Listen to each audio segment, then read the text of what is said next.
Yep.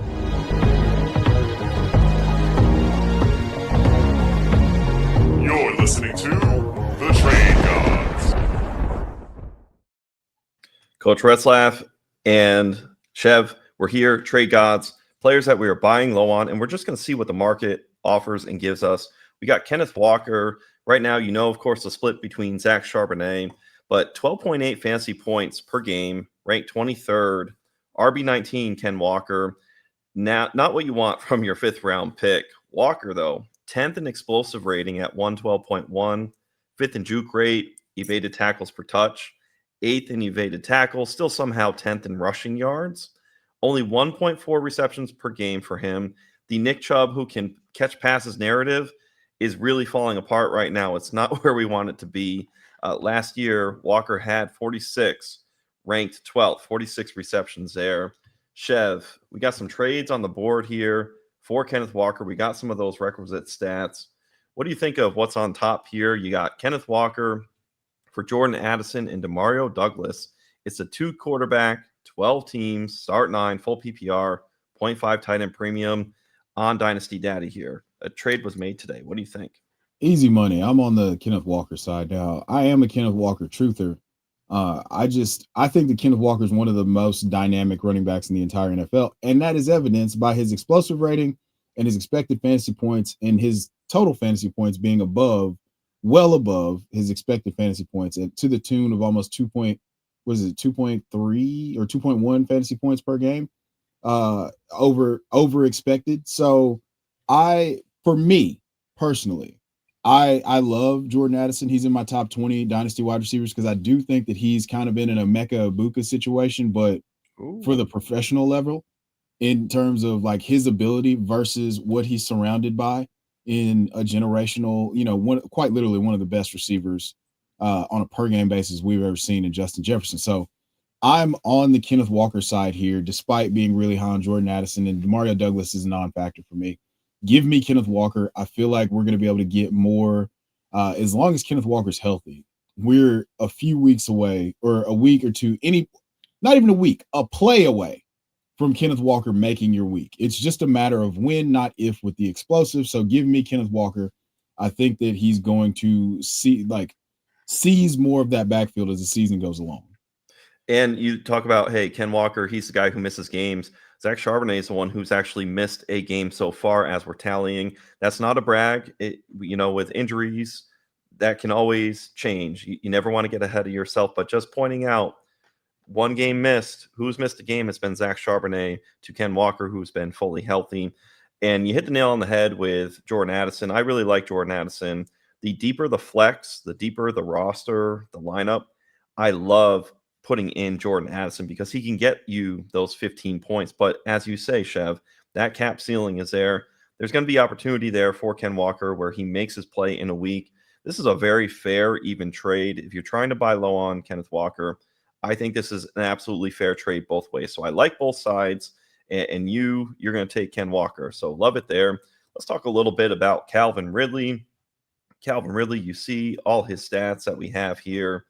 He has 4 explosive plays. His explosive rating is 110.2, ranks 23rd at the receiver position.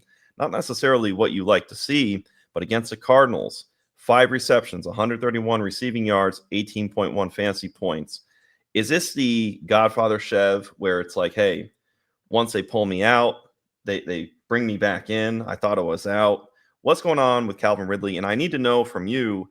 I've been on the Calvin Ridley train all season. I was starting to think maybe Alec Manor would be the play, but we have life from last week.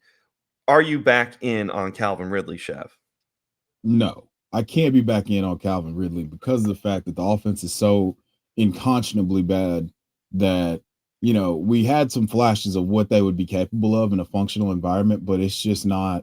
We can hope for spike weeks like this. This is going to be the Calvin Ridley experience. Like, the one thing that gives me the most pause about Calvin Ridley is sometimes he just decides that his hands don't work. And that's been consistent. Like, we had a season 2 years ago where in Jacksonville where he had a monster. He would have had a monster season if it weren't for like drop passes. And he finished with like 1,008 touchdowns. But still, we were like, man, this could have been like a top 10 wide receiver finish. So he's gonna tease you with these things like this. If it's me, I'm sending any single one of these trades to get Calvin Ridley, get out of the Calvin Ridley business. Not this one with Calvin Ridley, Nico Collins. That doesn't feel like a real trade. That's not a real trade. Matter of fact, yeah, that's not a real trade. Well, let's call to what you were saying. The top left one, Calvin Ridley, a 26 third and a 27 round 2 for Jameson Williams and a 28 round 3. 2 quarterback, 12 team, start 9, full PPR, 0.5 tight end premium. Are you on the Jameson Williams side? Yes, I'm not ready to quit Jameson Williams just yet because the coach speak, all of that still points to the fact that they believe in him. They gave him the front office definitely believes in him because they gave him the extension. It's just been a bad run out. So do we think that he's going to finish as wide receiver 64 or whatever he is currently? Let's go to the handy dandy player profiler and look that up real quick. But anyway, all that to say, I'm on the Jameson Williams side. I'm just not ready to quit him yet. It's a matter of when, not if. Again, another really explosive player. Calvin Ridley's explosive in his own right. But again, if we're comparing environments, then I'm unequivocally going to take the Lions side just based on environment and stability alone, even though Jameson Williams is one of the most volatile, underperforming assets right now. Well, you've mentioned that Jameson Williams is a lot like Will Fuller, and I love that because when you get the boom, it just hits phenomenally. I remember that Thanksgiving game where Will Fuller just delivered for everybody before he had that suspension. So those type of games really get you going, get the blood flowing. Funny enough, Calvin Ridley and the Titans, who we'll talk a little bit about Cameron Ward in a moment, but the Raiders and the Colts, 2 of the next 3 weeks, the Titans get. And I think you'll have a pop opportunity for Calvin Ridley to sell. So we're not necessarily, we're looking at buy low players. Calvin Ridley, it doesn't look like he's a buy low player for us.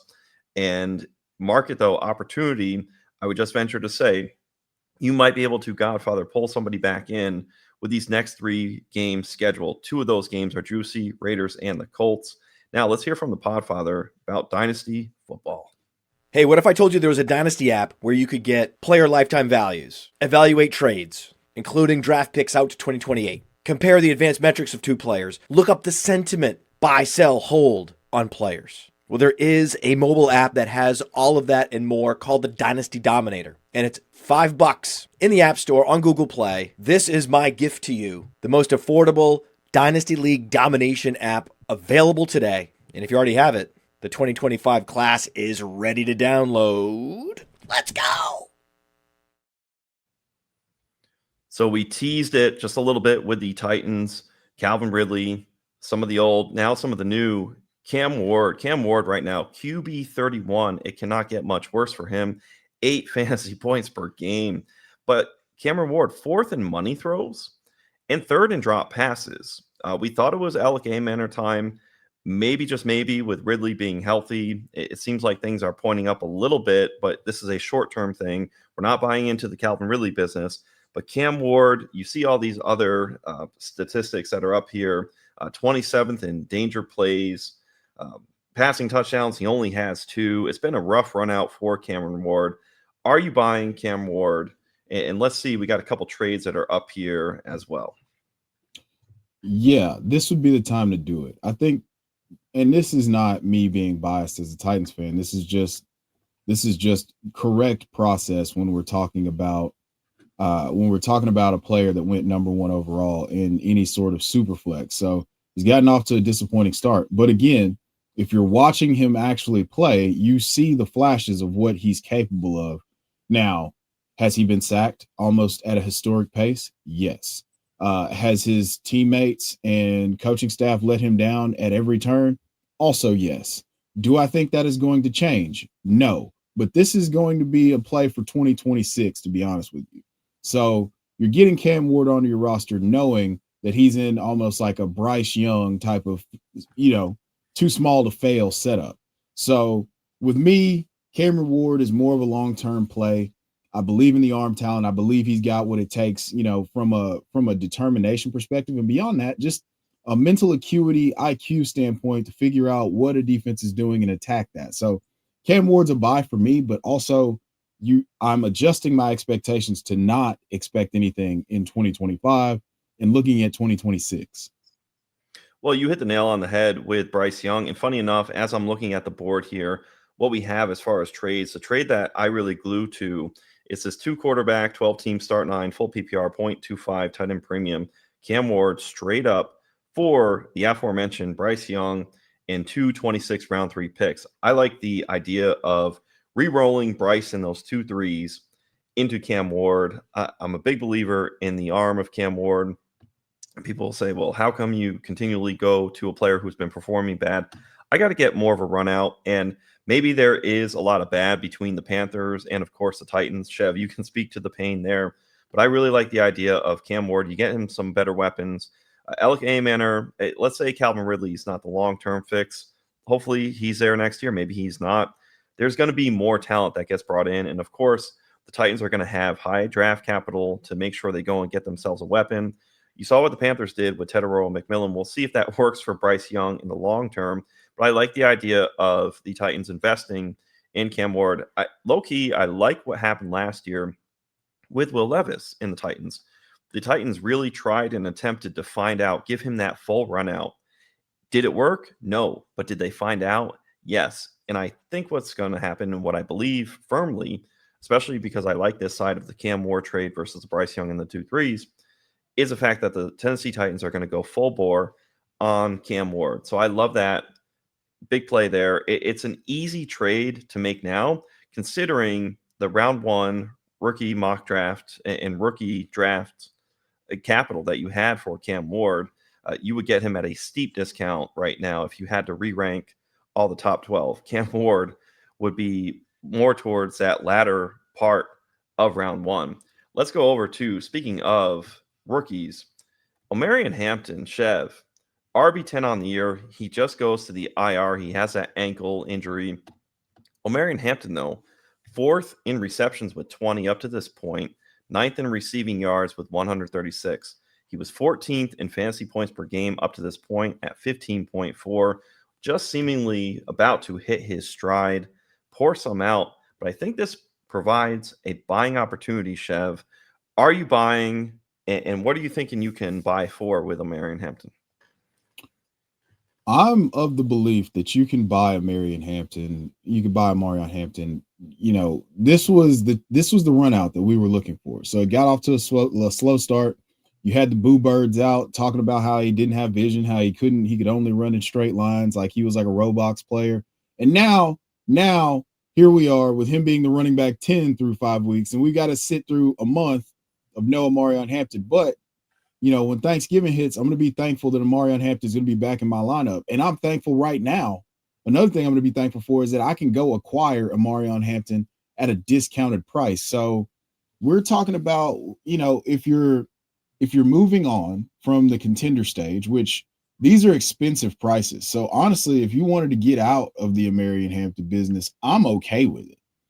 This is a trade that one of the guys that we just mentioned, Omarion Hampton, for Travis Hunter, Darren Waller, and Kenneth Walker in a 1 tight end premium, full point tight end premium. I feel good about that. I would now, again, these are all prices that you can liquidate for. If I'm a contender and I'm able to liquidate for Omarion Hampton and liquidate Omarion Hampton in a 26-1 to go up to Saquon Barkley and get back 2 27-2s and a 26-2. That's fair. That's good business. So maybe we'll let the run out go a little bit longer. And once people get a little bit more desperate, they'll be willing to move off of that Omarion Hampton so this is about timing the market as well. And I think that we probably haven't hit that point where desperation meets opportunity and we profit. So yeah, how do you feel about that? What do you say about that? I see it right. What you're saying. It's all about timing. And here we are up to week 5 just now passed. And we're in this midpoint where teams are starting to say, hey, we're in a tough spot. You might be sitting there like the Titans and you're like, oh man, it's bad. And I need to rebuild. I need to reload. I need to sell a lot of my assets, or I need to go all in. So what you have to do is just determine where you're at. That can determine some of the liquidity in these next few weeks. Somebody may be like the Malik Neighbors situation. If you're a contender, are you trying to swap for Emeka Ibuka for time value of money because you are a contender and he's balling out, going ham, and it's not sacrilegious to put them closer than it was a few weeks ago. So those are some of the thought processes that may be going on when it comes to Omarion Hampton as well. If you've got him idle and you have somebody who's parallel or near and you can acquire, you may be tempted to do that. So I think you have to just depend and base a lot of what you were saying on how you are performing for your team and what is your long-term outlook. What do you want for the next year? If you're rebuilding, I think you lay and keep with Hampton. If it's urgent and it's neck and neck and it's tight, I think you can liquidate him. But those opportunities will present themselves in the next couple of weeks as we get between, what's that 6th spot to where you're at in the standings. Can you catch that 6th spot? And can you get hot and take that top tier of your dynasty league? So love it, Chev. Beautiful. Yeah, honestly, it's unfortunate because we were getting the exact run out. This was my RB2 throughout the process. I was really excited to see him finally kind of hit his stride. It takes sometimes for a running back to marry his feet up with the run game. But all that being said, Omarion Hampton's 6 foot, 220 pounds, and he hits over 22 miles an hour. Like, let's not overthink this. So if you want to get into the business, now's the time to do it. Maybe now's not the right time to do it, but once we get into those spooky hours, we get into a few more bye weeks. There's only 2 teams on bye this week. Once a bye apocalypse hits, we're gonna profit. Somebody's gonna need to move something, and you're gonna be able to buy Omarion Hampton for much cheaper than he is right now today. And the trade gods have told you so. Hey, and if you think that's crazy, just look what happened with Daniel Jones. The price of the brick has gone way up. We are the trade gods. We will see you next week. From the Podfather to you, I deeply appreciate you tuning in. And many ask, what can I do? What can I do to help support the hosts, the research they do, the production costs? Go to PlayerProfiler.com, Dynasty Deluxe, World Famous Draft Kit, Rankings, DFS Dominator, and of course, Data Analysis. Subscribe to any one of those, and you support all of us and take Player Profiler to the moon.